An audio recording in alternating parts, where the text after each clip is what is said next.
Good morning. Thank you for tuning in to another installment of On This Day. Today is Friday, December 19th, 2025. I'm Christy, and I'll be taking you on this journey to the past, the present, the strange, and possibly other dimensions. That being said, keep your arms and legs inside the right at all times. And before I say the next line, today being Friday, we discuss and recap what we talked about on Monday and Wednesday. And then we learn some new things about today. Now, let's get this party started. On Monday, we discussed how in 1989 we took a peek into Band-Aid, which was a which is a group of professional musicians, was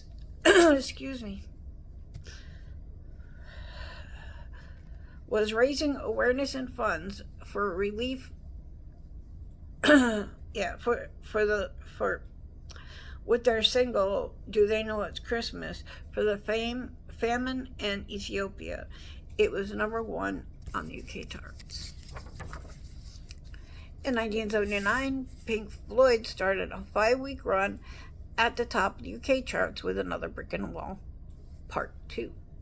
See, there were supposed to be 3 parts, but I'll get into that in a little bit. The song, which marks the band's only song with the only middle part, went to number 1, and was written for the rock opera The Wall. The reason they were so they were happy but kind of upset was because it was supposed to be a 3-piece to kind of tie it all together. Somebody just went and screwed it all up. Sorry. No, I'm not. In 1956, Elvis Presley played his final live radio show called At Louisiana Hayride. Good golly, Miss Molly. Which was in a live audience. After he announced that it was his last show, before he left, his manager at the time said, Elvis has left the building to calm rowdy to quell rowdy fans. It's not quite right. God. I'm not high, I promise. No, I don't. I never promise something I can't keep. Anywho, I digress. In 1943, jazz musician Fats Wellers died at the age of just 39. In addition to being the first black composer to write a hit Broadway musical, 1943's Early to Bed. 2 of his songs, Ain't Misbehavin' and Honeysuckle Rose, were both inducted into the Grammy Hall of Fame. In 1944, bandleader and trombonist Glenn Miller was killed in a plane crash while on his way to entertain the troops in France. He was just 40 years old at the time. Factoids from Monday: it was International Tea Day and Cat Herders Day. In 1973, American Psychiatric Association deemed that homosexuality is not a mental illness. And in 2019, the longest ever United Nations climate talk ended. The climate talk went 2 days longer than any other issue, and pushing any other issues outside for another year. In 2004, $1 Million Baby came directed by Clint Eastwood, was released and went on to win Best Picture. In 1960, the Red Robin was officially named a British national bird. And coming in 1955, Johnny Cash released Folsom Prison Blues, going on to win Best Picture of the Year. Now we're going to take a quick trip to Wednesday. In 2012, Billboard named Adele as its top artist in 2012. Her LP 21 featured hits such as Rolling in the Deep and Someone Like You. Topped the charts in more than 30 countries and became the best-selling album of the year worldwide of 2011 and 2012. That's really impressive. I don't care who you are. Okay, so 1971, we'll go to David Bowie and his release the release of his fourth album, Hunky Dory.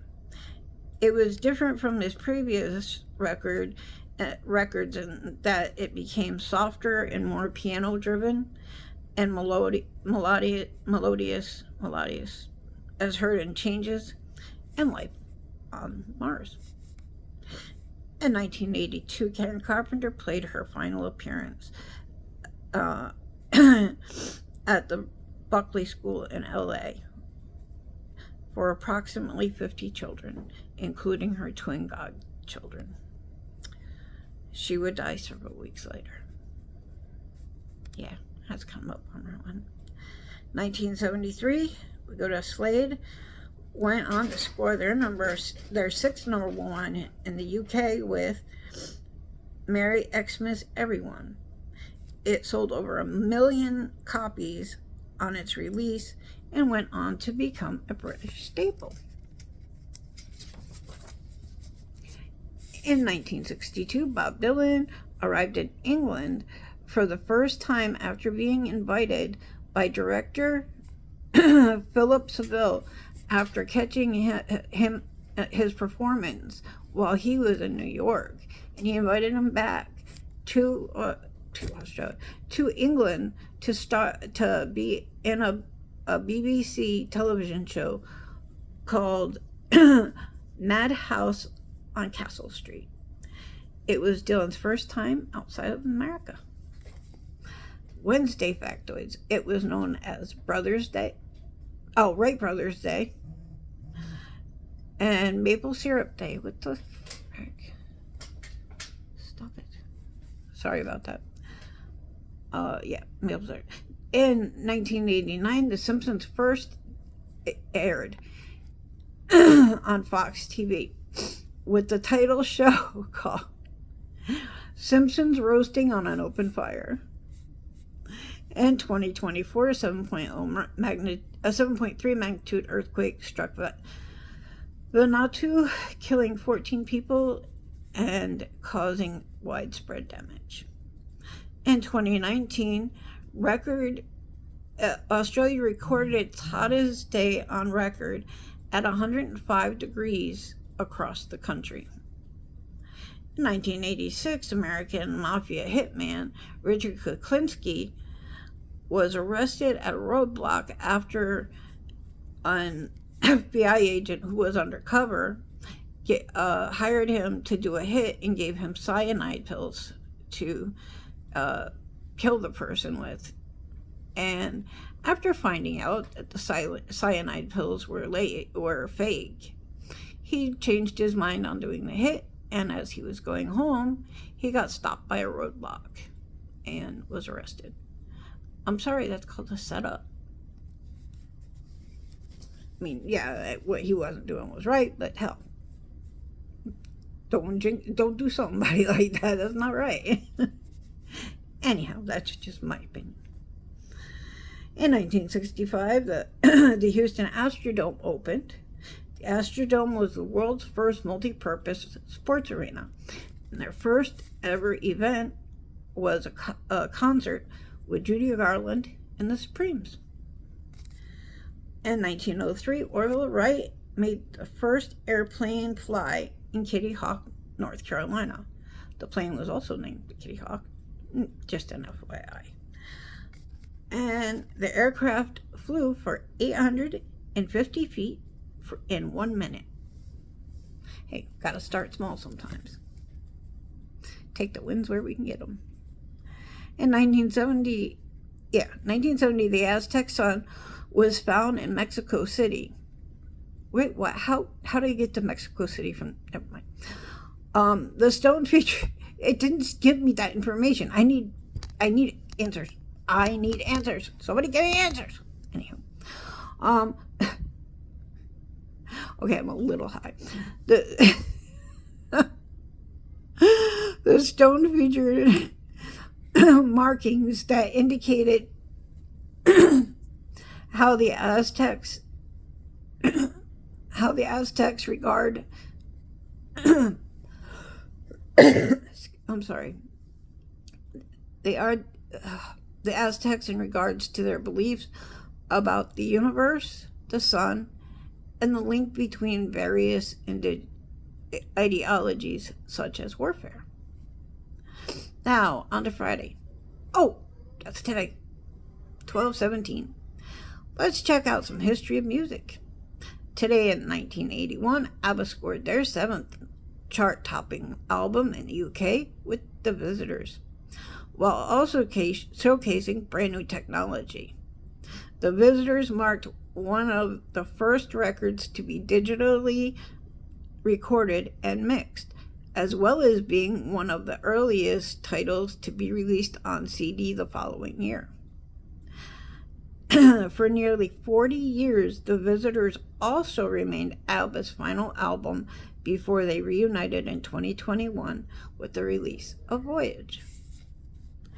And in 2015, more than 300 years after its original more than 30 years, geez Louise, after its original release, Michael Jackson's Thriller became the first album to sell more than 30 million copies in the US. Thriller became Jackson's first #1 album on the Billboard 200, where it spent a record 37 non-consecutive weeks atop the charts. In 1955, Carl Perkins recorded the now seminal rock and roll standard Blue Suede Shoes. The song was made famous 1 year later by Elvis Presley, while Buddy Holly, Eddie Cochran, and many others recorded their own version. In 1957, the U.S. Army served Elvis Presley with his draft notice. At the time, he was celebrating Christmas at his newly purchased Memphis mansion, Graceland.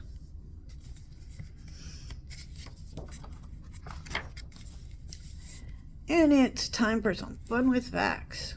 It's officially Look for an Evergreen Day and Hard Candy Day. In 2016, dozens of people die after drinking bath lotion in Siberia. Due to an ongoing economic difficulties in Russia, citizens would try to find a way would find alternatives to buying alcohol. In this case, 48 people died after drinking bath lotion, thinking it contained alcohol. The mistake was a result of mislabeling, where the product claimed to contain drinkable ethanol. And the Darwin goes to...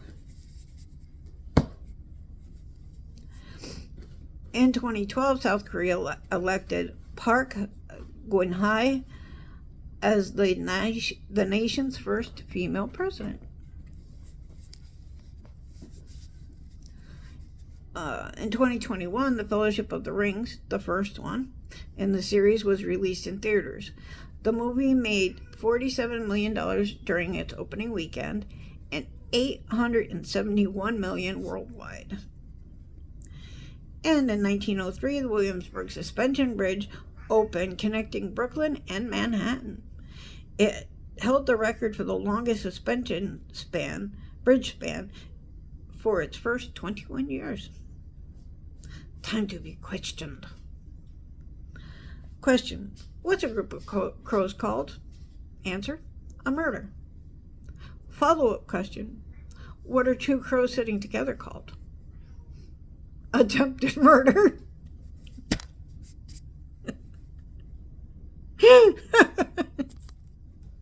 Yes, I know that was dumb. I don't care.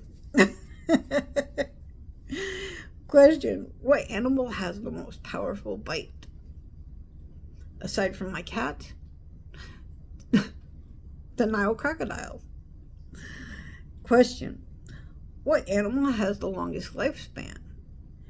Answer: the glass sponge. Now, I have to disagree with this one, because if it has a lifespan, that means it dies. Now, think about this part. A jellyfish lives for eternity unless it's eaten by something. Because anything it loses, it grows right back. And they've been trying to figure that out for a long time. Anywho, I digress. On to birthdays. In 1958, Chris Hamill. 1952, Walter Murphy. 1944, Alvin Lee. 1941, Maurice White. 1918, Professor Longhair. And 1950, Edith Piaf. Yeah, Edith Piaf. And if it was your birthday, happy birthday to you. You can catch us here 7 days a week with Brian the Rockstone on WCDI. And don't forget to check out the Top Rope Report every Sunday and Wednesday. And don't mind me, my brain is not working at full capacity today. So, that being said, see you later. Take care. Have a safe weekend. Love y'all. Ciao.